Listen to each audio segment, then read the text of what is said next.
Que Dios les bendiga, mis hermanos. Vamos a continuar este día con el estudio de la Segunda Confesión de Londres de 1689. Estamos estudiando el capítulo 23, que tiene que ver con el tema acerca de los juramentos y de los votos lícitos. Y se publicó una pregunta en el boletín del domingo que dice así: ¿qué categoría les asignan las Escrituras a los votos obligatorios establecidos por los líderes religiosos?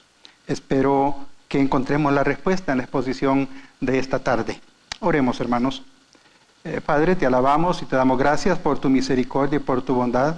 Gracias por tu pueblo reunido en esta tarde en tu casa y por todos aquellos, Señor, que en diferentes lugares del mundo están reunidos también para glorificar tu nombre.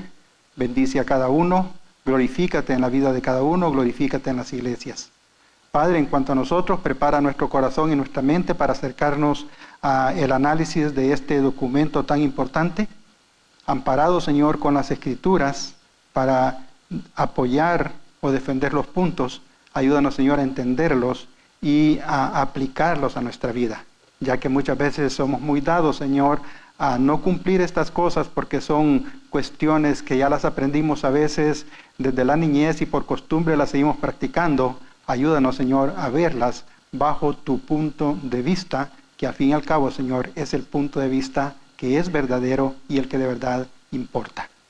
Bendecimos tu nombre, Señor, porque sabemos de que tú nos das esta oportunidad, incluso, Señor, la oportunidad que me das a mí de presentar este tema delante de mis hermanos. Yo sé, Señor, que no estamos capacitados para esto, no somos teólogos, ni rabinos, ni ninguna cosa de estas, pero gracias, Padre, porque tú eres quien por medio de tu Espíritu Santo obras en nosotros para transmitir palabra. En ese sentido, Señor, cuida mi lengua, cuida mi pensamiento, que todo lo que diga y todo lo que haga, Señor, esté dentro del marco de tu voluntad. En el nombre de Cristo Jesús. Amén. Hemos visto en la clase anterior que el juramento forma parte de la adoración a Dios. ¿Por qué forma parte de la adoración de Dios? Porque cuando el cristiano hace un juramento, debe hacerlo de manera sincera y sujeto a la verdad. Eso veíamos el miércoles pasado. También aprendimos que los juramentos no deben hacerse a la ligera, sino solamente cuando estos son necesarios para la confirmación de la verdad. En esta tarde nos adentraremos a revisar el tema de los juramentos justificados que están contenidos en el capítulo 23 de la confesión, los párrafos 3 y 4, y luego la parte que tiene que ver con los votos, que es el punto 5 del capítulo 23. En cuanto a los juramentos justificados, tenemos dos puntos que vamos a tratar, que son su importancia y su forma. Y luego, en cuanto a los votos, vamos a ver que estos deben dirigirse solo a Dios, que han de cumplirse fielmente, que no se basan en supersticiones ni en reglas humanas, ¿verdad? Esto es lo que vamos a estar viendo en esta tarde. Así de que acerca de los juramentos justificados, vamos a dividir el tema de la importancia en 3 puntos. Primero, tenemos que aprender a considerar el peso del juramento. El juramento no es algo liviano, no es algo a la ligera. Debemos de afirmar en nuestro juramento solamente aquello que es verdad. Y debemos de entender que jurar falsamente conlleva castigo. Más adelante, en el punto 2, estaremos viendo la forma en que se hacen los juramentos justificados, y lo que la confesión nos dice es que se hacen usando palabras comprensibles. Ya lo vamos a desarrollar más adelante. Entonces, en cuanto a la importancia, capítulo 23, el punto 3, el párrafo 3, estamos en la página 73 de sus manuales. Dice: todo aquel que preste un juramento justificado por la palabra de Dios debe considerar debidamente, primero, el peso de un acto tan solemne que corresponde al literal A que les presentaba anteriormente. Luego dice: tampoco debe afirmar en ello nada más que lo que sabe es verdad, el literal B de la división anterior. Y por último, pues por juramentos precipitados, falsos y vanos se provoca al Señor, y a causa de esto se ha enlutado la tierra, que corresponde al literal C. Entonces el punto 1, el punto A, considerar el peso del juramento. Decíamos que el juramento no es algo liviano, no es algo pasajero, sino que tiene un valor importante. Ya el miércoles pasado vimos de que el juramento es algo que glorifica a Dios, o que un dado contrario, un caso contrario, puede no darle gloria a Dios. Entonces, por eso debemos de estar bien atentos al proferir un juramento. Levítico capítulo 19, versículo 12, nos enseña que fallar al juramento es profanar el nombre de Jehová, es profanar el nombre de Dios. Levítico 19, 12 dice, y no juraréis falsamente por mi nombre, profanando así el nombre de tu Dios, yo Jehová. Ahora, ¿qué es profanar? Profanar es convertir en algo común y corriente lo que es santo o santificado.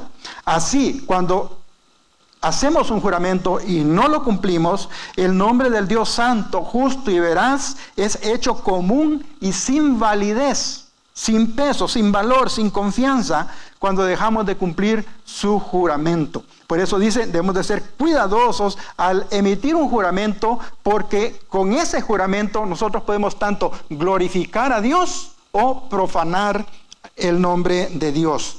Números 32, que abarca los dos aspectos, tanto de juramento como de voto, lo vamos a estar viendo también más adelante, nos dice que todo juramento conlleva una obligación de la cual usted no puede deshacerse.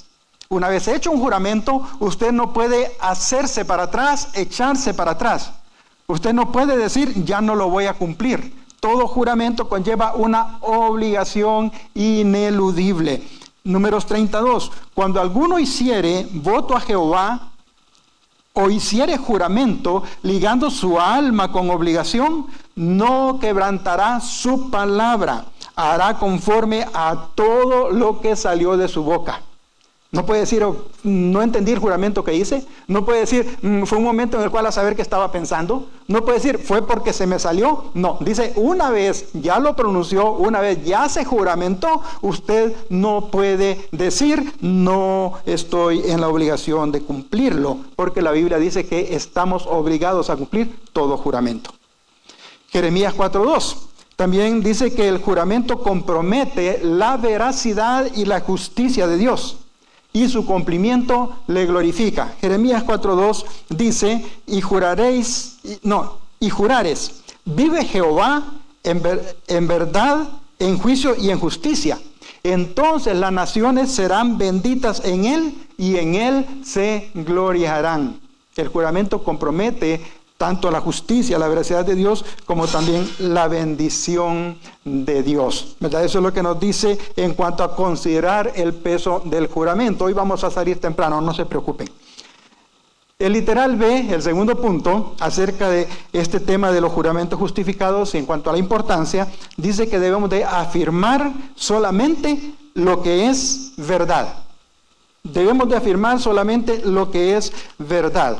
Y aquí traigo todo un capítulo, no sé cómo vamos a hacerle, pero traigo todo un capítulo para leerlo. El capítulo 24 de Génesis. Para entender este punto más fácilmente, vamos a hacer revisando este capítulo. No lo vamos a leer todo, lógicamente, ¿no? Pero vamos a andar en todo el capítulo. Y quiero que lo vayamos viendo por partes según lo vaya mencionando. Génesis capítulo 24. Debemos de afirmar solo lo que es verdad, lo que podemos cumplir, lo que consideramos que debe de cumplirse y dentro del margen en el cual yo puedo desenvolverme. Y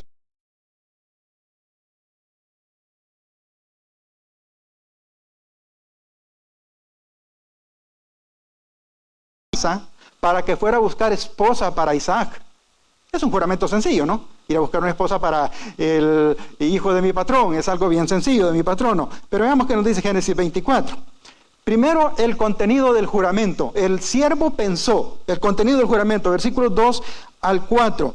Y dijo Abraham a un criado suyo, el más viejo de su casa, que era el que gobernaba en todo lo que tenía, es decir, un hombre de confianza.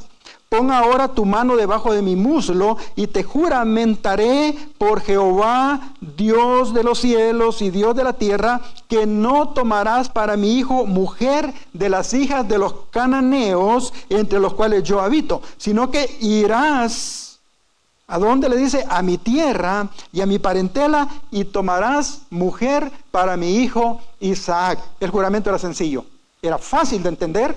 Sí, ¿verdad? Dice, bueno, el encargo que te doy es que vayas a donde está mi familia, a donde viven ellos, y de allá le traigas una esposa a mi hijo.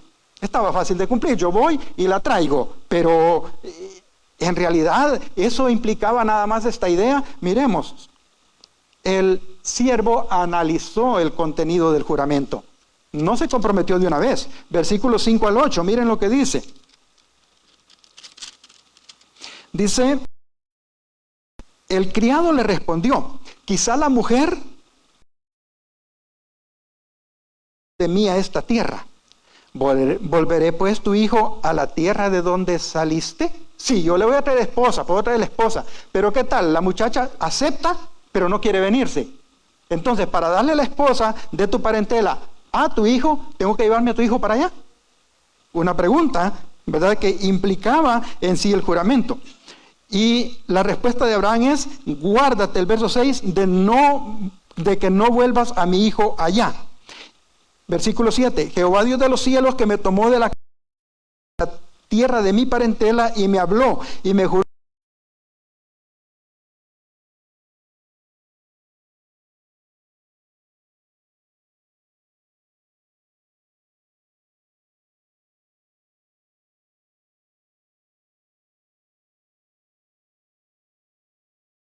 vivido. Sinceramente pienso que era la misma fuerza o la misma muestra de fe, de confianza que Abraham tenía en que Dios cumpliría lo que le había prometido. Verso 8. Y si la mujer no quisiere venir en pos de ti, le dice Abraham al criado, serás libre de mi juramento, solamente que no vuelvas allá a mi hijo. Miren qué sencillo parecía, no, pero como que ya se empezó a complicar. Ahora el juramento era, sí, puedes traerle una esposa a mi hijo de ella, tráela. Pero si ella acepta casarse con mi hijo, pero no quiere venirse, entonces cuídate de no llevar a mi hijo de regreso para allá. Y si eso es así, entonces yo te voy a librar del juramento que vas a hacer. O sea, el juramento va a quedar nulo porque tú hiciste lo que tenía que hacer por cumplirlo, pero las cosas no se dieron. El criado no simplemente se comprometió, no simplemente juró. Él pensó en lo que estaba sucediendo y en el juramento que iba a hacer. Veamos el verso 9.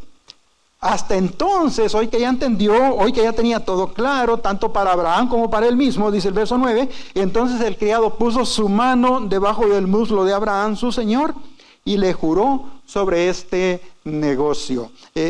Ahora, en la actualidad, no le vaya a pedir a alguien cuando quiera juramentar algo que le ponga la mano debajo del muslo. Aquí en esta cultura eso no es visto bueno, no es bien visto, ¿ok? Aquí el juramento simplemente lo hace de palabra, ¿verdad? Entonces no vaya a ser algo así. Era algo cultural, algo de su tiempo, y para que un juramento fuera válido había esa solemnidad que ellos decretaban en esa forma. Entonces, a lo que quería llegar en el verso 9 es que el criado ahora que sí ya tenía todo claro y quería saber hasta dónde llegaba su responsabilidad, ahora sí hace el juramento. Pero no simplemente hizo el juramento para salir del apuro, mis hermanos, y eso es interesante. El criado puso especial empeño en cumplir el juramento que había hecho. Miren, tal vez no leamos todos los versos. Verso 10. Y el criado tomó 10 camellos de los camellos de su señor y se fue tomando toda clase de regalos escogidos de su señor, y puesto en camino llegó a Mesopotamia, a la ciudad de Nacor. Ya Nacor era un familiar de Abraham. Verso 12, y dijo, oró, el criado oró, y dijo, oh Jehová, Dios de mi señor Abraham, dame, te ruego, el tener hoy buen encuentro y haz misericordia con mi señor Abraham. No haz misericordia conmigo, que soy el que hice el juramento, sino con mi amo, porque esta es la decisión de mi amo. Haz misericordia con él. Ya desde este momento el criado estaba pidiendo la dirección de Dios para cumplir con el juramento. Verso 21, saltemos hasta el verso 21. Y el hombre estaba maravillado, el criado, al ver en este caso a Raquel, ¿verdad? Dice, estaba maravillado de ella, callando para saber si Jehová había prosperado su viaje o no, porque él hizo una prueba a esta mujer y la prueba dio positivo, dio lo que él quería. Versos 26 al 27. El hombre entonces se inclinó, el criado de Abraham, y adoró a Jehová Y dijo: bendito sea Jehová, Dios de mi amo Abraham, que no apartó de mi amo su misericordia y su verdad, guiándome Jehová en el camino a casa de los hermanos de mi amo. Versos 26 y 27. Saltemos al 32 y el 33. Entonces el hombre vino a casa, el criado, y Labán, hermano de la futura esposa de Isaac, desató los camellos y les dio paja y forraje y agua para lavar los pies de él y los pies de los hombres que con él venían. Y le pusieron delante qué comer, mas él dijo, miren qué interesante, le pusieron de comer, pero él dijo: no comeré hasta que haya dicho mi mensaje. Y él le dijo: habla. Supongo que el criado iba cansado, supongo que iba agotado, tenían sed, ¿verdad? Sus animales tenían sed, les dieron a beber. Llegan y le ponen de comer, y él dice: no tengo un compromiso mayor ahorita que comer. Yo no quiero comer, quiero que mi negocio por el cual he venido quede claro ahorita, y yo les quiero dar ese mensaje a ustedes. Le dijeron: habla, y él expuso a lo que iba. Vamos al verso 49. Ahora pues, porque ellos le dijeron, le pidieron respuesta, él les pidió respuesta ahora después de haberles dicho, dice: ahora pues, si vosotros hacéis misericordia y verdad con mi Señor, declarádmelo, díganmelo desde ya, y si no, también díganmelo, y me iré, ya sea a la derecha o a la izquierda. Si ellos no le daban una respuesta adecuada, el criado podía regresarse sin ningún remordimiento de conciencia. Él ya había cumplido y había hecho todo su mejor esfuerzo para cumplir. Versículos 54 al 56. Ellos ya le habían respondido que sí, que todo estaba bien, ¿verdad? Él les da regalos. Y en el versículo 54 dice: y comieron y bebieron él y los varones que venían con él, y durmieron. Y levantándose de mañana dijo: enviadme a mi señor. ¿Qué le responden ellos? Entonces ellos respondieron, su hermano y su madre: espere la doncella con nosotros a lo menos 10 días, y después irá. ¿Y qué les dijo el criado? No me detengáis, ya que Jehová ha prosperado mi camino, despachadme para que me vaya a mi señor. Al hacer un juramento, la meta primordial del que ha hecho el juramento es cumplir con su juramento. Todo lo demás, según el ejemplo de este hombre, yo sé que esta es historia, según el ejemplo de este hombre, todo lo demás sale sobrando. Porque aquí entra en juego, como ustedes han podido ver en la oración del criado, en las respuestas del criado, en la respuesta misma de Abraham, está en juego la fidelidad de Dios. Por eso dice que nuestros juramentos son un espacio, un punto de la adoración y de la alabanza a Jehová. Dios puede ser glorificado, y Dios fue glorificado en esto. Claro que fue glorificado en esto, y la Biblia preparó todo. Entonces, por eso dice la confesión que cuando hagamos un juramento debemos afirmar solo aquello que es verdad. Analicemos, no hagamos juramentos a la ligera. Eso tiene un peso fuerte, y no debemos de juramentar sobre algo que consideramos que no podremos cumplir. El último punto, jurar falsamente, el último punto de esta división, conlleva castigo. La confesión dice: pues por juramentos precipitados, falsos y vanos se provoca al Señor, y a causa de estos se ha enlutado la tierra. Jeremías 5:7. Ellos habían hecho un juramento ahí, por cierto no había sido a Dios y lo había hecho mal y todo eso y no lo estaban cumpliendo, pero aún así no es ese el motivo de la condenación acá. Jeremías 5:7. ¿Cómo te he de perdonar por esto? Sus hijos me dejaron y juraron por lo que no es Dios. No en el nombre de Dios, juraron por lo que no es Dios. Los sacié y adulteraron, y en casa de rameras se juntaron en compañías. Faltar al juramento es motivo de castigo. ¿Cómo te he de perdonar por esto? Claro que te voy a castigar, dice el Señor, Jeremías 5:7. Segundo de Samuel, capítulo 21 y versículo 1. Y aquí quiero que lo pensemos un poco, nos va a llevar a pensar un poco. En esta ocasión, segundo de Samuel 21:1, el rey de Israel era David. El primer rey de Israel, sabemos que fue Saúl. Este era David. Y dice David, segundo de Samuel 21:1, hubo hambre en los días de David por 3 años consecutivos. Y David consultó a Jehová, Y Jehová le dijo, es por causa de Saúl y por aquella casa de sangre, por cuanto mató a los gabaonitas. Pero ¿y qué tenía que haber matado a los gabaonitas? No eran judíos, no eran de Israel. Pero mató a los gabaonitas Saúl. Y ahora en tiempos de David, el pueblo estaba pagando las consecuencias, estaban teniendo hambre. Pero ¿a qué falló Saúl con esto? Miren, vayamos a Jueces 9, 15 al 16.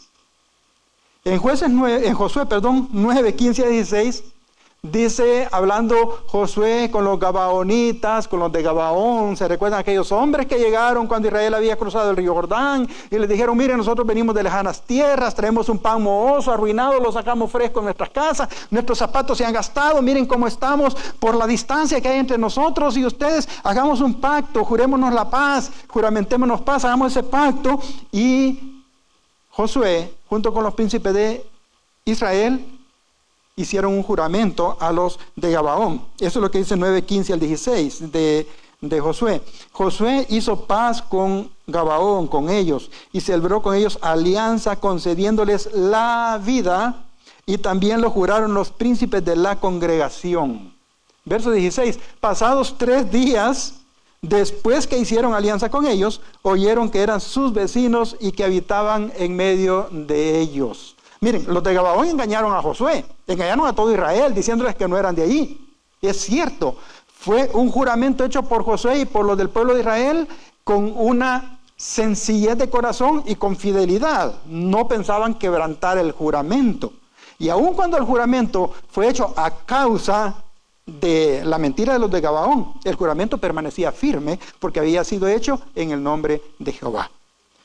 450 años después, más o menos, Saúl decide matar a los de Gabaón y los mata. Mata a muchos de ellos. La promesa, el juramento, había sido hecho en tiempos de Josué. Pasaron todos los jueces, llegó el primer rey de Israel, violó el juramento que había hecho Josué y los príncipes de Israel, y las consecuencias estaban siendo pagadas ya bajo el reinado de David. No importa cuánto tiempo el juramento había pasado, no fue hecho solo por un hombre. Recuerden, Josué y los príncipes de Israel representaban a toda la nación de Israel. En ese sentido el juramento era de todo el pueblo de Israel. Entonces el juramento seguía firme. Saúl lo rompió y vino el castigo de parte del Señor para el pueblo de Israel porque habían roto el juramento que habían hecho con los habitantes de Gabaón. Entonces, faltar a un juramento hecho en el nombre de Jehová es, dice, motivo de condenación, de castigo para aquel que viole ese juramento. Lo podemos ver aquí, aún en un periodo largo de tiempo. Vamos a pasar a la siguiente división, que es en cuanto a la forma. El 23:4 de la confesión, ¿verdad?, que le titulé, se hace usando palabras comprensibles. Dice el punto 4, un juramento debe prestarse usando el significado claro y común de las palabras, sin equívocos ni reservas mentales. No voy a escoger una palabra que con la persona con la que estoy haciendo el juramento no comprenda. Tiene que ser un juramento en palabras comprensibles, en un sentido claro, que no haya la intención de poder doblar un poco el juramento para hacerlo a nuestro favor, ¿verdad? Yo creo que ustedes tienen la experiencia cuando hacen contratos, ¿verdad? Muchas veces cuando hacen los contratos hay una letrota en grande, normal, que todos leemos bien rápido, ¿no? Y ok, está bien, y toda la letrita pequeña que está ahí, a veces no la leemos, y es la que trae los contras para el contrato que estamos firmando, ¿verdad? Así sucede con estos juramentos. No debe haber ninguna cosa escondida, sino que el juramento debe ser claro, entendible para ambas partes, ¿verdad? Que no se esté sujeto a una interpretación diferente más adelante. El Salmo 24, 3 al 4, el que jura engañosamente es considerado un impuro delante de Dios. Salmo 24, 3 y 4, hasta lo cantamos. ¿Quién subirá al monte de Jehová? ¿Y quién estará en su lugar santo? El limpio de manos y puro de corazón, el que no ha elevado su alma a cosas vanas, y termina, ni jurado con engaño.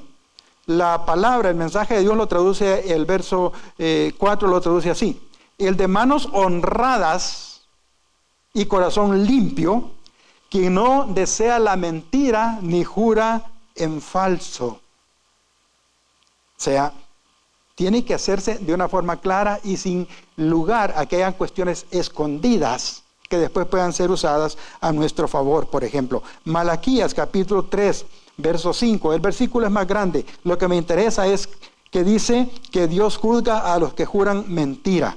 Malaquías 3:5, y vendré a vosotros para juicio contra los que juran mentira. Ahí hay otros pecados en medio de eso, ¿no?, que Malaquías menciona. Pero el punto que nos interesa a nosotros es acerca de el juramento. Dice entonces el Señor, sí, aquellos que juran con mentira también son considerados impuros, y yo los voy a juzgar a ellos. Bien, hermanos, ya casi terminamos. Vamos ahora al párrafo 5 de la confesión, que tiene que ver con los votos propiamente dicho. O sea, los párrafos 1, 2, 3, 4 son más específicos en cuanto a juramentos, aunque en cierto momento tocan los votos.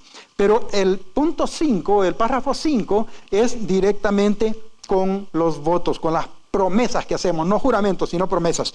Deben dirigirse solo a Dios, deben de cumplirse fielmente y no se basan, decíamos, en supersticiones o en reglas humanas. Así lo dice: un voto, el cual no debe hacerse a ninguna criatura, sino solo a Dios, literal A de la división anterior, debe hacerse y cumplirse con todo cuidado religioso y fidelidad. El punto B. Luego, la división más larga, la C, dice: pero los votos, póngale atención a esta parte, pero los votos monásticos, papistas, de una vida soltera perpetua, de profesión de pobreza y de obediencia a las reglas monásticas, distan tanto de ser grados de una perfección superior, que en realidad son trampas supersticiosas y pecaminosas en las que ningún cristiano tiene permiso para enredarse. Un poco fuerte la confesión, ¿no? Muy fuerte. ¿Y qué tan fuerte será la Biblia en este aspecto? Vayamos a la Biblia. Deben dirigirse solo a Dios. Salmo 76:11 en la Biblia de las Américas: haced votos al Señor vuestro Dios. La versión de las Américas decía: haced votos al Señor vuestro Dios y cumplidlos. Todos los que están alrededor de Él traigan presentes al que debe ser temido. Los votos se hacen al Señor. Números 32, dije que lo íbamos a ver más adelante, aquí está.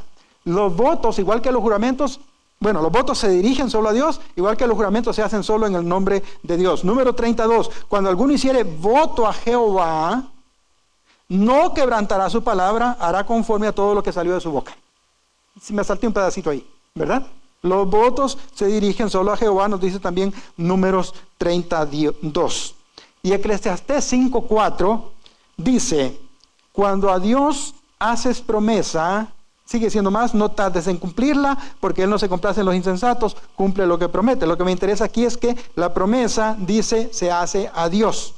Y luego Deuteronomio 23:21 dice: cuando haces voto a Jehová tu Dios, así empieza, por cierto, el versículo. Así inicia el versículo. Cuando haces voto a Jehová tu Dios, y empieza a dar indicaciones acerca de ese voto. Dice: no tardes en pagarlo, porque ciertamente lo demandará Jehová tu Dios de ti, y sería pecado en ti, si no lo has cumplido. ¿Ok? Debe dirigirse solo a Dios. Eso está bien claro. Han de cumplirse fielmente. Creo que también está bien claro. Números 32, ya lo mencioné. Los votos no son para ser quebrantados, son para ser cumplidos. Ya leímos 32. Dice: no quebrantarás su palabra, hará conforme a todo lo que salió de su boca. Hice un voto, tengo que cumplirlo. Eclesiastés otra vez 5:4. Deben de cumplirse prontamente. Dice, y voy a ser más amplio en la lectura que le voy a leer hasta el verso 6. Dice: cuando a Dios haces promesa, no tardes en cumplirla. No tardes. No simplemente así la voy a cumplir, algún día lo voy a cumplir. Tal vez un mes, tal vez 2 años, 3 años, no sé, pero un día lo voy a cumplir. No, no tardes en cumplirla. Porque Él no se complace en los insensatos. Es insensatez no cumplir una promesa. Cumple lo que prometes. Mejor es que no prometas y no que prometas y no cumplas. No dejes que tu boca te haga pecar. Piensa bien lo que estás prometiendo. Si consideras que no puedes cumplir, mejor es que te calles, dice Eclesiastés. No cumplas nada, no prometas nada.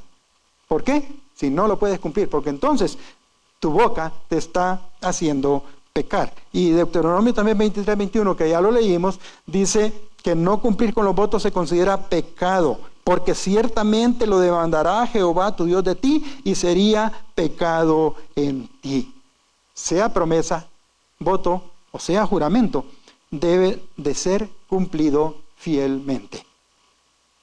Último punto, no se basa en supersticiones ni en reglas humanas. Voy a leerles primero la parte de la confesión, que es el punto 5. Dice, pero los votos monásticos, papistas, de una vida soltera perpetua, de profesión de pobreza y de obediencia a las reglas monásticas, distan tanto de ser grados de una perfección superior, que en realidad son trampas supersticiosas y pecaminosas en las que ningún cristiano tiene permiso para enredarse. Y me gusta repetir esa parte, tal vez así logro entenderlo, ¿verdad? Dice, no se basa en supersticiones ni en reglas humanas. Del celibato, el celibato es no casarse. ¿Qué dice la Biblia en cuanto a eso? 1 Corintios 6, 18, huid de la fornicación. Cualquier otro pecado que el hombre cometa está fuera del cuerpo, mas el que fornica contra su propio cuerpo, peca. 1 Corintios 6, 18. 1 Corintios 7, 2.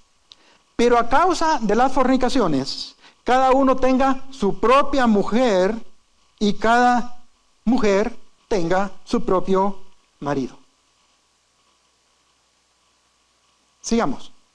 1 Corintios 7, 9, y la versión que traigo aquí ahorita que está en pantalla es la Reina Valera contemporánea, dice, pero si no pueden dominarse, la Reina Valera 60 dice, pero si no tienen don de continencia, pero si no pueden dominarse, que se casen, pues es mejor casarse que estar ardiendo de pasión o de deseo. La Reina Valera es un poco más suavecita, pues es mejor casarse que estarse quemando. Aquí es más claro, es mejor casarse que arder de pasión. El celibato no es una ordenanza bíblica. Pablo dice, si alguno no tiene el don de continencia, si alguno no puede soportarse, si alguna no puede soportarse, cásese. Es mejor casarse que estar ardiendo de pasión. Después viene, en el párrafo 5, viene también la idea del voto de pobreza. Ustedes saben, ¿no?, que en épocas de la Edad Media y todavía tal vez algunos en la época actual, en los monasterios donde estaban los monjes, las monjas y todo esto, se hacían votos de pobreza. Y el problema es que hacían votos de pobreza, pero todos los días salían a pedir al pueblo. No sé si me estoy dando a entender. Hacían votos de pobreza, pero para su sustento ellos salían a pedir, ¿verdad? Entonces, ¿qué es lo que la Biblia enseña en cuanto a la pobreza? Segunda de Tesalonicenses 3, 10 al 12. Si alguno no quiere trabajar, eso ya lo sabemos todo, ¿verdad? Ahí se dice hasta en la calle, tampoco coma. Y dice Pablo a los de la iglesia en Tesalónica, algunos de entre vosotros no están trabajando en nada. Mandamos y exhortamos, me comí una X ahí, yo creo que ya tenía hambre. Y exhortamos que trabajando sosegadamente coman su propio pan. Yo puedo hacer un voto de pobreza, sí, que lo que gano yo lo reparto entre las personas que tienen necesidad. Pero no un voto de pobreza para que los demás me estén manteniendo a mí. ¿Sí me explico? Yo puedo repartir lo que tengo y hacer ese voto y decir, bueno, lo que gano o de parte de lo que gano lo voy a dar y lo voy a repartir y con lo demás voy a vivir aunque solamente tenga para mí lo indispensable. Sería un voto de pobreza. Pero el voto de pobreza que hacían era, me voy a quedar en pobreza, pero andaban pidiendo la comida afuera, siendo carga para otros. Lo que la Biblia nos enseña es lo contrario. Tenemos que aprender a trabajar para sustentarnos a nosotros mismos y además de eso, en otra parte dice, para compartir incluso con los demás. De hecho, tenemos un ejemplo apostólico y es el del apóstol Pablo, Hechos 18, 1 al 3. Después de estas cosas, Pablo salió de Atenas y fue a Corinto y halló a un judío llamado Aquila, ¿verdad? Natural del Ponto, recién venido de Italia con Priscila su mujer, por cuanto Claudio había mandado que todos los judíos salieran de Roma, o sea, los deportaba. Esa palabra está bien conocida hoy, ¿no? Fue a ellos, y como eran del mismo oficio, quienes Aquila y Priscila, como eran del mismo oficio, se quedó con ellos y trabajaban juntos, pues el oficio de ellos era hacer tiendas. Pablo estaba haciendo obra misionera, pero estaba trabajando para sostener su obra misionera. De hecho, cuando les escribe a los de Corinto, les dicen que he sido menos que los apóstoles, que no he sido carga de ustedes, en el que yo he tenido que trabajar para sostenerme, en el que yo he hecho esto y esto y esto, ¿verdad? Pablo les está explicando esto a ellos. Y aquí en el 18, 1 al 3, vemos cómo Pablo se ocupa de trabajar. Dice, en este caso buscó una asociación, una sociedad, si queremos decirlo, con otras personas que trabajaban en lo mismo. Así es de que es necesario, hermanos, ocuparnos en nuestros trabajos, y los votos de pobreza no son tan así que digamos como para decir, ok, esto es lo mejor que alguien debe hacer. Ahora, el tercer punto es del voto monástico, es decir, que se hacen en los monasterios. Y quiero que le pongan atención especial a 1 Timoteo 4, 1 a 3. Lo voy a tratar de leer despacio y haciendo énfasis en lo que queremos. Ya con esto termino, me quedan como 30 minutos más, no se preocupen. 4, 1 a 3 dice: pero el Espíritu dice claramente que en los postreros tiempos algunos apostatarán de la fe, se apartarán de la fe, escuchando a espíritus engañadores y a doctrinas de demonios, por la hipocresía de mentirosos que, teniendo cauterizada la conciencia, ya no sienten ningún peso por ningún mal, prohibirán casarse. Oh, mire, dice, estos que prohíben casarse están escuchando a espíritus engañadores y a doctrinas de demonios. Así lo dice la Biblia. Los que prohíben casarse están escuchando a espíritus engañadores y a doctrinas de demonios, porque son hipócritas y mentirosos, que tienen su conciencia atiborrada ya no les cabe nada más nada. Ellos prohibirán casarse y mandarán abstenerse de alimentos que Dios creó, para que con acción de gracias participasen de ellos los creyentes y los que han conocido la verdad. Es fuerte, hermanos. Dice, estas son doctrinas de demonios, son espíritus engañadores, son personas hipócritas, son personas que no tienen una conciencia sana. Colosenses 2, 20 al 23, en la Biblia textual, la edición 4, no está leída en Reina Valera, dice: si moristeis con Cristo a las presuposiciones del mundo, ¿por qué como si vivierais en el mundo sois sometidos a preceptos como no uses, no comas, ni toques? Y dice, entre paréntesis, según mandamientos y doctrinas de hombres, no de la palabra de Dios. Y aclara, cosas que están todas destinadas a perecer con el uso. Ahora bien, ¿qué explica? Dice, tales cosas tienen en verdad cierta reputación de sabiduría. Se oye bonito, ¿verdad? Estas cosas, dice, tienen en verdad cierta reputación de sabiduría. ¿Pero en qué? Dice, en una religión impuesta por uno mismo. No lo que pide Dios. Una religión impuesta por uno mismo. Y en una falsa humildad y severo trato del cuerpo. Pero no tienen, vean que enfático, pero no tienen valor alguno contra los apetitos de la carne. Entonces, esos mandamientos monásticos, esas ideas de que no hagas esto, no hagas lo otro, fundamentadas en mandamientos de hombres, la Biblia los define como doctrina de espíritus engañadores, de personas enfermas de corazón, con una conciencia mala, y que éstas no tienen ningún efecto sobre los pecados del alma, los pecados del cuerpo, y no tienen nada que ver con la religión verdadera, con la religión pura y sin mácula. Finalmente, hermanos, recapitulando, los juramentos y los votos tienen un lugar importante dentro de la adoración cristiana. Los juramentos y los votos, deben ser acciones sinceras que glorifiquen el nombre de Dios. Por eso el salmista dijo, cumpliré lo que te había prometido, lo que te prometieron mis labios, lo que dije estando angustiado. Que esta sea también nuestra consigna. Cumplamos todo lo que hayamos prometido. Amén. Cumplamos todo lo que hayamos prometido. Amén. Gracias, hermanos. Que Dios les bendiga.